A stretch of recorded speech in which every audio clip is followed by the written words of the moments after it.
Bonjour à tous, bonjour à toutes. Bon, aujourd'hui, on va voir composantes et normes de vecteurs. Alors, qu'est-ce que les composantes et qu'est-ce que sont et qu'est-ce que c'est que la norme d'un vecteur? La norme, on l'a déjà vu dans l'intro sur les vecteurs, d'accord? Et les composantes, j'avais aussi fait une brève parenthèse, mais bon, ici, c'est vraiment la vidéo consacrée sur les composantes. Alors, les composantes, c'est ce qui va composer le vecteur. Un vecteur, on sait que c'est une translation, d'accord? D'un point A à un point B. D'accord? Et donc cette translation, on peut la décomposer comme un mouvement d'abord en X et puis d'abord en Y. D'accord? On va faire la somme de ces deux vecteurs. D'accord? Donc le vecteur ici, donc qui va de A à B, bah, c'est d'abord, donc je vais à droite et puis je monte. Ok? Et donc comment on va écrire ça? Bah, si je vais à droite de 1 et que je monte de 3, on va dire que AB, voilà, vecteur, et puis pour mettre les composantes, on fait juste une parenthèse, on écrit 1,3. Okay, donc ça, c'est quand on nous les donne. Maintenant, qu'est-ce qui se passe quand on ne les donne pas, mais qu'on est dans un repère orthonormé et qu'on a les coordonnées de A qui sont x, a, y, a et les coordonnées de B qui sont x, b, y, b. Bon, j'ai représenté mon vecteur et j'ai représenté ses composantes. Et bien, tout simplement, cette distance-ci, d'accord, qu'on va avoir ici. Donc, la composante en y, ben, ça va être la longueur ici, toute cette longueur-là, moins celle-ci. D'accord? Celle-ci, c'est laquelle? Celle-ci, c'est la même que celle-ci. Et donc, ici, on a quoi? On a y de A. D'accord? Et donc, là, à ce moment-là, j'ai aussi y de A. Si j'ai y de A ici, d'accord? Et que je l'ai aussi là, et que en tout, d'accord? La hauteur globale ici, c'est mon y de B. En ce point-là, je suis bien au y de B. Et bien alors, cette distance-ci, ça va tout simplement être le y de B, moins les pointillés, et donc moins le y de A. Du coup, la composante en y de mon vecteur, ça va être la composante en y de mon B, d'accord, moins ma composante en y de A. J'ai bien toute la hauteur, moins les pointillés. Ok?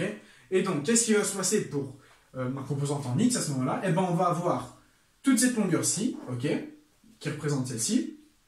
Et donc, cette longueur-ci, c'est quoi? Cette longueur-ci, c'est le x de B. Vous êtes d'accord? On est bien au x de B. Ben, c'est toute cette longueur-ci, et je vais soustraire le x de A. Donc ici c'est mon x de A, là c'est mon x de B. Et donc la longueur ici, ben, ça va tout simplement être mon x de B moins mon x de A. Ok? Moins mon x de A. Et donc on a alors, pour les composantes des vecteurs, on a que les composantes en y, ben, c'est le y de B moins le y de A, les composantes en x, le x de B moins le x de A. Ok? Voilà, voilà. Et donc on peut représenter ça donc, sous la même forme que tout à l'heure, sauf qu'on va avoir vecteur AB, okay, qui a pour composante x de B moins x de A, point virgule, et y de B moins y de A. Donc je récapitule, on a le y de B, on soustrait le y de A, on a le x de B, on soustrait le x de A, et on a nos composants. Nos composants. Ah, nos composants. Voilà, voilà. Bon, ça c'est pour les composantes. Alors, qu'est-ce qui se passe quand je veux la norme du vecteur? La norme, je vous rappelle que c'est la longueur, la distance. Bon, en fait ici, on va avoir un triangle rectangle, d'accord? Vu qu'on est dans un repère orthonormé, si on monte à droite et puis qu'on avance à droite et puis qu'on monte tout de suite, on a un triangle rectangle. Dans le cas où j'avais 1 et 3, d'accord? Pour calculer AB, c'est très simple, il suffit de faire Pythagore. On a AB au carré, ok? Donc la longueur de la norme au carré, qui est égale à 1 au carré plus 3 au carré. Donc ce qui nous fait 10, et donc j'ai AB qui est égal à la racine de 10, ok? Donc voilà, ça c'est dans la manière où on nous donne les composantes. Maintenant, si on nous donne les coordonnées des points AB, eh ben, on sait que les composantes, c'est x de B, d'accord, moins x de A, et y de B moins y de A. Du coup, dans ce triangle-ci, d'accord, on va avoir la longueur de AB au carré, d'accord, l'hypoténuse au carré, qu'on va représenter par la norme au carré.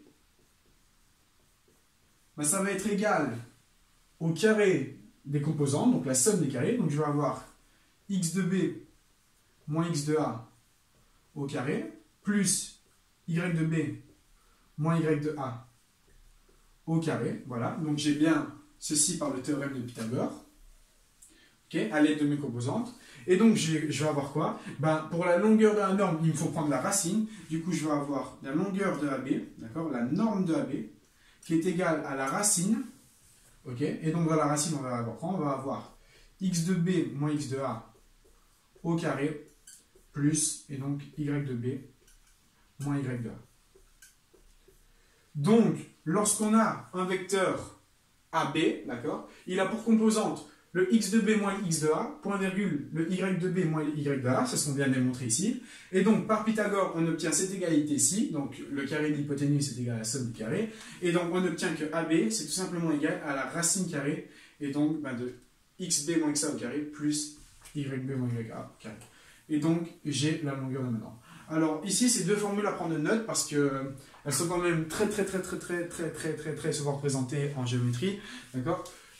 Lorsqu'on parlait d'équation de droite, je ne sais plus si vous vous souvenez, mais à un moment, on a dû utiliser la norme des vecteurs.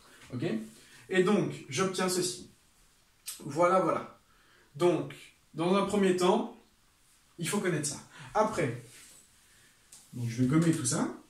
Je vous invite à prendre capture d'écran ou alors à les écrire quelque part. Donc, vous avez qu'à passer la vidéo 10 secondes en arrière. Et donc, maintenant, qu'est-ce qui va se passer quand on va avoir la composante d'une somme de vecteurs? Si j'ai par exemple un vecteur U qui est égal à 1, 2, et un vecteur V qui est égal à moins 2, 3. Okay, ben, je vais avoir U qui monte de 1 et qui avance de 1 et qui monte de 2. D'accord? Donc ça, c'est U. Et de U, je dois ajouter V. Et donc V, je sais qu'il va descendre de 2 et monter de 3. Du coup, V, il va... non, pardon, il ne va pas descendre, il va aller en arrière. Et donc, je vais avoir V qui va faire comme ceci, donc moins 2, et puis qui monte de 3. D'accord? Et donc, voilà. Donc, ici, j'ai moins 2, et ici, j'ai 3. Donc, ça, c'est U vecteur et V vecteur. Maintenant, qu'est-ce qui se passe quand je vais faire la somme U plus V? Ben, U plus V, il va me faire tout ça. Et donc, comparé à U, ben, il était en 1. Après, on est allé en moins 2. Du coup, en soi, ce point-ci, il est en moins 1. Du coup, comment on va faire pour la somme des composantes? Ben, on va faire le 1, et donc plus le moins 2. D'accord? J'ai bien fait cette distance-ci, plus celle-là. Donc, je vais avoir, si on prend des composantes, je vais avoir 1 moins 2, point virgule. Et donc, j'étais en 2, j'ai ajouté 3, et donc j'ajoute 3, et donc je fais 2 plus 3. En fait, quand je fais 1 moins 2, je fais 1 plus moins 2. Voilà, voilà. Donc ça, ce sont les composantes d'une somme de vecteurs. Et donc, comment on peut représenter ça? Donc, on va tout simplement avoir U vecteur qui a des composantes, UX et UY, et V vecteur qui a des composantes VX et VY. Et bien alors, les composantes de U vecteur plus V vecteur, ça va être la somme des composantes, donc c'est ce qu'on vient de démontrer. Et on va avoir UX plus VY, plus VX, pardon, point virgule, et UY plus VY. Et donc ça, c'est les composantes de nos vecteurs. Ok? Voilà, voilà. Donc ça, c'est quand on a une somme. Maintenant, qu'est-ce qui se passe quand on va avoir un produit, un multiple, non, pas un produit, pardon, un multiple de vecteurs. Si j'ai U vecteur et que je vais prendre 2 U vecteurs, d'accord? Ben, je vais dire que U vecteur, il avance de 1, il monte de 2. Ça, c'est U vecteur. Donc, par définition, si je veux 2U, ben, je dois continuer, d'accord, et reprendre la même longueur. Et donc, si je fais ça, en fait, ben, je rajoute 1 et je remonte de 2. Ok? Donc, ça, c'est 2U vecteurs. Et ben, en soi, en tout, j'ai avancé de 2 et j'ai monté de 4. Bon, ouais, c'est... voilà. Et j'ai monté de 4, d'accord? Donc, qu'est-ce que j'ai fait, en fait, au départ? Au départ, j'avais U qui était égal à 1, 2. Et donc, 2U, ben, j'ai pris 2 fois le vecteur U, du coup, j'ai pris 2 fois les composantes. Voilà. Et donc, je vais avoir 2, 4. Et donc, qu'est-ce que ça nous dit, ceci? Ça nous dit que lorsqu'on a un vecteur U et qu'on prend k fois U, donc si j'ai par exemple un vecteur U qui est UX et UY, et que je vais prendre k fois ce vecteur, donc que je vais multiplier ce vecteur par 1, 2 ou 3 ou 4, et bien en fait je vais tout le temps ajouter les composantes, ainsi de suite, donc ça va me faire une sorte d'escalier si vous voulez. Hein. Et donc, ben, je vais avoir, si j'ai 3 fois le vecteur, ben, 1, 2, 3 fois les composantes en X. Si j'ai 3 fois donc, le vecteur, 1, 2, 3 fois les composantes en Y. Et donc, on va avoir k fois les composantes en X, point virgule, et k fois les composantes en Y. Donc, si j'ajoute k fois le vecteur, ben, j'avance k fois de UX et je monte k fois de UY. D'accord? C'est bien ce qu'on a représenté. Et donc, ça, c'est quand on multiplie un vecteur. Donc, quand on multiplie un vecteur, on multiplie ses composantes. Voilà, voilà. Et donc, à ce moment-là, si on veut une différence de vecteurs, comment on va faire? Si j'ai u vecteur moins v vecteur, ok, et que je veux les composantes de ceci, ben, je sais que u vecteur moins v vecteur, c'est u vecteur plus, et donc moins v vecteur. Moins v vecteur, je sais que c'est moins 1, d'accord, multiplié par v vecteur. Et donc pour les composantes, qu'est-ce qui va se passer? Ben, si on a moins 1 qui est multiplié, donc k qui est égal à moins 1, ben, si j'ai v vecteur qui a pour composante vx, point virgule, vy, je vais avoir moins v vecteur qui va avoir pour composante, et ben donc moins vx, point virgule, moins vy. C'est ce qu'on a démontré, d'accord? Quand on multipliait par k.